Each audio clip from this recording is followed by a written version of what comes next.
اكيد محاولة القبض على اخطر زعيم عصابة في العالم هتكون مهمة صعبة، بس ايه اللي يخلي المهمة دي شبه مستحيلة؟ وان اقوى جهاز امني في العالم بقاله سنين بيطارد شبح ومش قادر حتى يعرف مكانه ولا حتى شكله. ده اللي حصل مع اسماعيل زنباضة الشهير بلقب المايو. فمين هو اسماعيل زنباضة وليه الاف بي اي فشلت في القبض عليه على مدار اكتر من ربع قرن؟ قبل ما اجاوبك على سؤالك ما تنساش تعمل سبسكرايب وتفعل الجرس لو انت على يوتيوب، ولو على فيسبوك اعمل لايك وشير. اسماعيل زنباضة جارسيا من مواليد سنة 1948 في ولاية سينالو بالمكسيك، وبدأ رحلته في تهريب المخدرات وعمره أقل من 16 سنة، وفي السبعينات بقى واحد من أعضاء عصابات المخدرات المكسيكية واشتهر بلقب المايو. وفي الوقت ده كانت كارتيلات المخدرات الكولومبية زي كارتيل بابلو اسكوبار بتستخدم المكسيك كترانزيت لتهريب المخدرات لأمريكا، وكان المايو من المسؤولين عن التعامل مع الكارتيلات الكولومبية خلال الفترة دي، لحد ما جه شخص اسمه ميخيل فيليكس جالاردو وأسس في مطلع الثمانينات كارتيل مخدرات مكسيكي اسمه جوادالاخار، عشان تتحول المكسيك من مجرد ترانزيت لدخول المخدرات لأمريكا لمورد ليها. وخلال فترة بسيطة سيطر فيليكس على أكتر من نص المخدرات اللي بتدخل أمريكا، وينضم المايو لكارتيل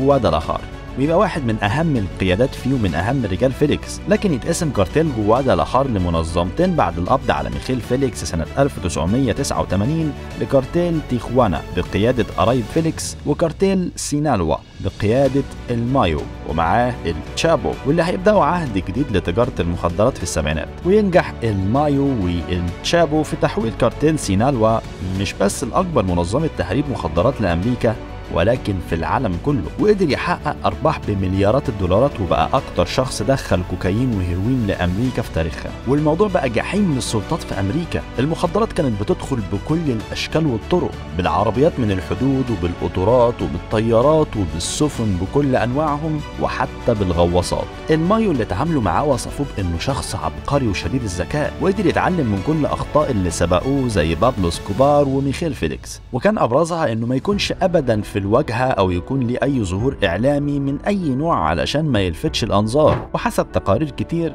فالمايو كان الزعيم الحقيقي للكارتيل، لكنه نجح في تصدير التشابو في الواجهة عشان يكون محط أنظار الاف بي اي بشكل أكبر. واسم التشابو كان أشهر من نار على علم في عالم تجارة المخدرات، لكن قليل اللي كانوا يعرفوا المايو. التشابو اتقبض عليه 3 مرات، أولهم سنة 1993 وآخرهم سنة 2016، واتحكم عليه بالسجن مدى الحياة.